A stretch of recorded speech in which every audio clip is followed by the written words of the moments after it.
Here we go. What are we gonna see right. here? Is the Dual big Jericho. question. DFS. They want to mirror DFS. LMS and eSport have grandfathered, or sorry, gentleman agreement here to play DFS on this map.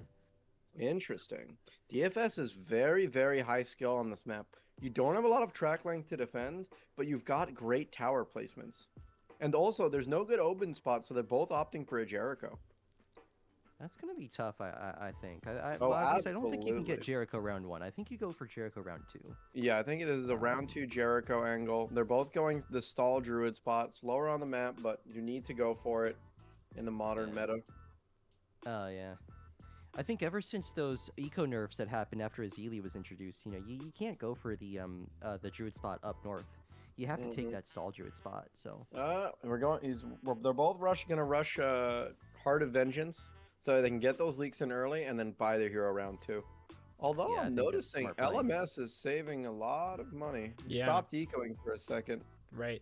well, he's not gonna get some Yeah. round 1 though, because he's not gonna get access to. Yeah, there That's he goes. just impossible. I think Yeah. what might have happened is that eSport didn't buy his Heart of Vengeance until after taking a couple leaks, which does mean that he has to leak down lower in order to get the full effect. So we might see that come into play here. On top of that, we're seeing a pretty textbook start from both of them. Both their Jerichos are going down. Starrico, notably, is a bit better at cleanup, so we might see less leaks coming out from him. Boost coming out right here Oh, from eSport. boost to Oh, double eSport. boost, double boost. Oh both my guys gosh. boosting. On both sides. eSport boost in response. Oh my god! And this is Very scrappy early game right here. Definitely. This is showing what I was saying about Starrico. Starrico's Both cleaning going these up down at the so same much rate. cleaner. LMS the with the end- lives lead, but he yeah. afforded the lightning upgrade on his druid. eSport has an opportunity here to, well, actually, I don't think he can get farm here. He has to get lightning as well. There No, you he go. There's the pinks. absolutely has to get lightning. Yeah, definitely. No options. Who do you think won that exchange of the dual rush? So it's interesting because both of them boosted and both of them ended up having to buy lightning. So they're more or less the same. The only big difference LMS is has that 3 boosts still. yeah, LMS has an extra live as well.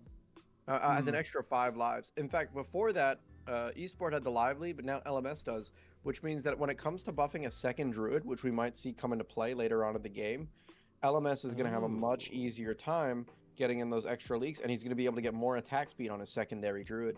Because that's the big game difference in getting bonus points leaks on a druid, is that if you leak too much, you don't have any leftover lives. Oh, there's for still some either- leaking happening here. Oh my There god! are- And now Both Oh going my down God. a little bit. LMS boosting. eSport bought the 203 druid so that he could withstand the pressure, but Yeah, LMS decided to boost. I think what's happening, guys, is that that -1 Pierce. Normally you play Open with this strat. They don't this have is access to that scary. extra Pierce. I think Scary he's- for LMS. Buys the Druid of this is Wrath. He will scary. defend, but he's going to leak down to about 25, I think, right here. Called it. Wow. Perfect. So now what you saw there was LMS was trying to boost to greed out an extra farm upgrade, but he didn't actually have the money to cough up. And what Right. happened was after his boost ran out, all of a sudden he's open. He has to buy the upgrade anyway. And while he's buying the upgrade, eSport actually took the farm lead. So now eSport both has the lead in boosts and the lead in farms, which is crazy. Right. Although I believe eSports used 2 out of his 3 bloom boosts, which might be a problem. Because That could after be a you problem, get rid of yeah. all your bloom boosts, it's a lot harder to rush. Because your rushes are just so toothless without that extra movement speed. And I think that makes a big difference here because realistically, eSport's going to only be able to build 2x200 farms here. Unless he wants to take that chance here and maybe plant on round 11 if he wants to play it freaky, but... Yeah, Nah. it's sketchy. No freaky very play here. sketchy. Well, I mean, you also got to remember that if he does, if LMS does end up greeding, he knows that eSport only has 1 boost left. So a play could be go for greed now. If eSport does play aggressive, you just take the farm cell, you buy the defense, and then for the rest of the game, you don't have to worry about bloom boosts, which is going to be really, really, really convenient because it means that as a druid player, you can just sandbox.